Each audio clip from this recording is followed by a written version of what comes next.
from CNN's Donnie O'Sullivan. Oh, Donnie boy. You see, the New York Post reports Taylor Lorenz defends Luigi Mangione, fangirls in glib CNN interview. Morally good man, she says. Here's the clip. Hilarious to see these millionaire media pundits on TV clutching their pearls about someone standing a murderer when this is the United States of America, as if we don't lionize criminals, as if we don't have, we don't stand murderers of all sorts, and we give them Netflix shows. There's a huge disconnect between the narratives and angles that sort of mainstream media pushes and what the American public feels. And you see that in moments like this. And I can tell you, I saw the biggest audience growth that I've ever seen, because people were like, oh, some journalist is actually speaking to the anger that we feel. The women who gather outside court in New York. So you're going to see women, especially, that feel like, oh my God, right? Like, here's this man who's revolutionary, who's famous, who's handsome, who's young, who's smart. He's a person that seems this morally good man, which is hard to find. Yeah, I just realized women will literally date an assassin before they swipe right on me. That's where we are. I'm sure you wouldn't like to be compared to a Trump supporter, but some of how people cannot understand why people have sympathies for Mangione strikes me as the same as a lot of media not understanding why people support Trump. I totally agree. It's because a lot of people are just really, really desperate. They want somebody to take on the system. They want somebody to tear down these barbaric establishment institutions. They literally just compared Donald Trump to Luigi Mangione when he asked or stated that, some people can't understand why people like Trump. Maybe that's like Luigi Mangione. No, Donald Trump isn't going around murdering random people. Luigi Mangione is accused of just shooting a guy in the back several times. That changed nothing. It didn't alter the system in any meaningful way. So not only was he insane, if he really did do this, if he's alleged to do, he's also completely ineffective. Now, I like Donald Trump because not only is he not going around killing people, but he's extremely effective. He's getting the job done.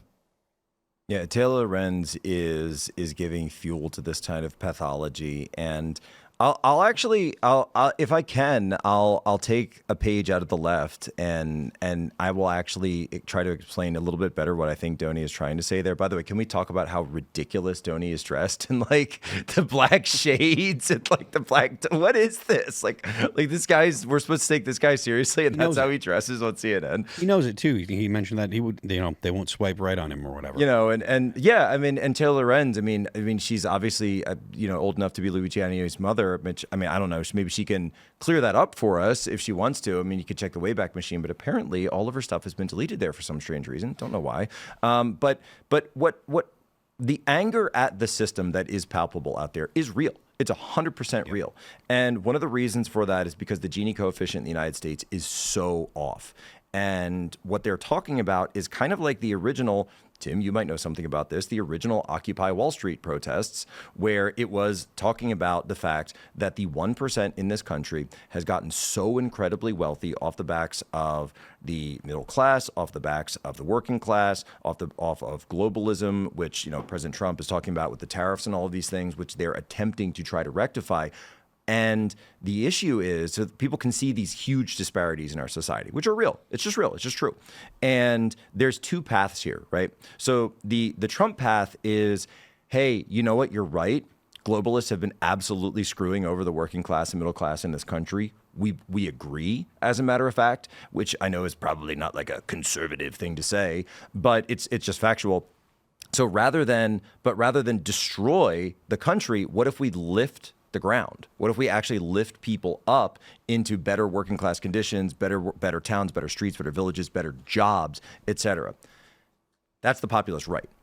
Then there's the populist left. That's just like, let's just kill everyone. Yeah, tear it all down. And destroy everything and go in with all of this because we want to and we hate them. And you have movies like Parasite, by the way, which was given an Academy Award, which is all about killing the rich. It's literally about moral justification for killing rich people. And they gave this movie an Academy Award. And it started off this huge push, I think, on the left that you also see in culture where it's total. And Taylor Lorenz is on Netflix. She's got a contract there for what's her show called? Eat the Rich, right? It goes again and again and again. Where's her show airing?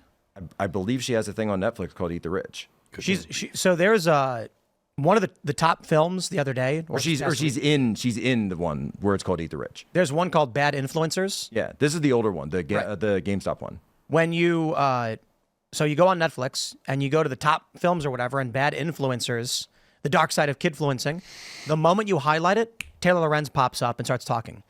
They are putting her in all of this establishment media. And you heard her. She said she saw the biggest audience growth from this, indicating the left is violent, they want more violence, and she's milking it like the grifter she is. Not just that, but can I ask this question? When has Taylor Lorenz not been mainstream media?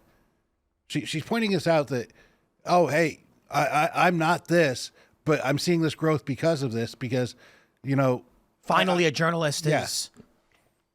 When has she not been this? She's always been an establishment corporate shill, and here she is still to this day. Yeah, it's being an establishment corporate shill. It's the same play as Bernie Sanders does when, as soon as he became a millionaire, then it was the billionaires. They know, right. They don't think of themselves as the rich. They think of themselves as the working class. They think, I'm one of you. But they're completely and totally detached from reality.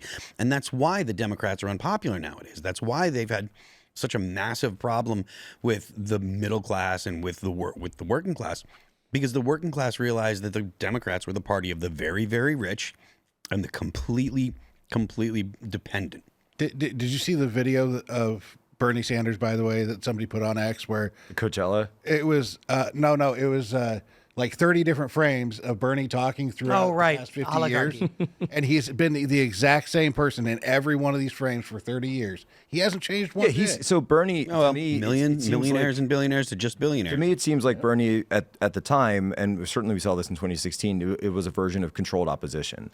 So they knew that there would be this populist left political push, but the Democrat establishment wanted an ability to try to harness that for political support at election time. So you would have Bernie, you would have him go out there, you'd have him run up in 2016, then you'd take the nomination away from him, right, which we saw in the original WikiLeaks, by the way, prior to any of the other stuff that came out, and which nobody talks about anymore, that it showed that they stole the nomination from Bernie Sanders in 2016. But then you have Bernie endorse Hillary and then try to cleave off, which obviously didn't work in 2016, but the goal was always to get those people back under the establishment tent, and then they just give them another mansion. Well, it's basically the Charlie Brown Christmas episode. Yeah. I do love how Bernie, he's the largest recipient of insurance lobbying dollars, and he says, not the CEOs, only the employees. And it's like, so the employees of the big insurance companies feel like you're the right candidate to maintain their jobs and their way of life. What does that mean about you, Bernie? Yeah. I don't think he thought about that. No. I don't know. Well, somebody's got to administer that single-payer healthcare system that we're actually going to go to, right? If what is the end goal of what Taylor Lorenz and allegedly Luigi Mangione want? Nobody would want to work in healthcare. Nobody. So all the healthcare CEOs quit. The companies all crumble. And then the government tries appointing somebody to run government healthcare, but nobody wants to do it because government healthcare will be run worse. Their whole thing is they want single-payer healthcare. We were talking about this before the show. They want single-payer healthcare that is limitless. Because as soon as you get government-mandated single-payer healthcare, there's always waiting lists because things like doctors are not unlimited. Like you have to have a system in place to actually give the care to people. And if you don't provide incentives to these people to become doctors and nurses and stuff, then you end up with too many people trying to go to too few doctors. So the only option you have is make people wait. Well, yeah, you got to be able to incentivize the doctors to want to do this. They got to go spend 15 years in school, and you're still creating that class system. I have to pay you more. I got to put you above everyone else to make you want to do this, but you have to be treated the same as everyone. No, this doesn't work. Yeah, it'd be they might actually have a good argument if they focused on an honest path towards this system and addressing things like obesity and other things that people can control in their own life and then inevitably reduce cost in medical care altogether. But I just want to briefly mention, too, before we move on to the next segment, that we have the story from the Daily Mail. There's not much information here, but the police rushed to United Healthcare's Minnesota headquarters, and an hour later they added a suspect had been detained without incident, saying there's no threat to the public. We're continuing to clear the scene at this time. So we don't know exactly what happened. They say a police stationed an officer at the site as they heightened security in the days after Mangione allegedly gunned down their boss, Brian Thompson. So I'm wondering if the Mangione effect is just really expanding this rapidly, and now people are targeting the company itself.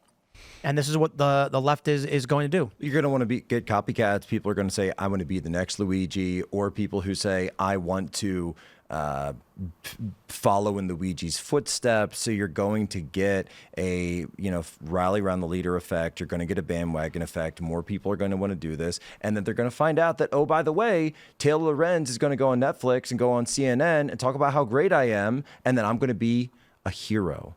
And people are going to put my name on bumper stickers too, just like Free Luigi. Here's the worst part about what Taylor Lorenz was doing and what Donnie O'Sullivan was doing. So right now, 55% of single men are actively dating, but only 34% of single women are actively dating. This was News Nation published this 2 weeks ago. A lot of lonely young men. Just watch Taylor Lorenz talk about how women love revolutionary murderers. Yep. She is going on TV, screaming in the faces of desperate, lonely young men. She wants them to engage in violence. Yeah. That's the terrifying thing. And she just said it there, to your point. I saw my biggest follower bump ever. Well, yeah. And all the women are cheering outside of the courtroom. Thanks for checking out this clip from Timcast IRL. Make sure to watch the show live Monday through Friday at 8 p.m. Subscribe to this channel, and we will see you all there.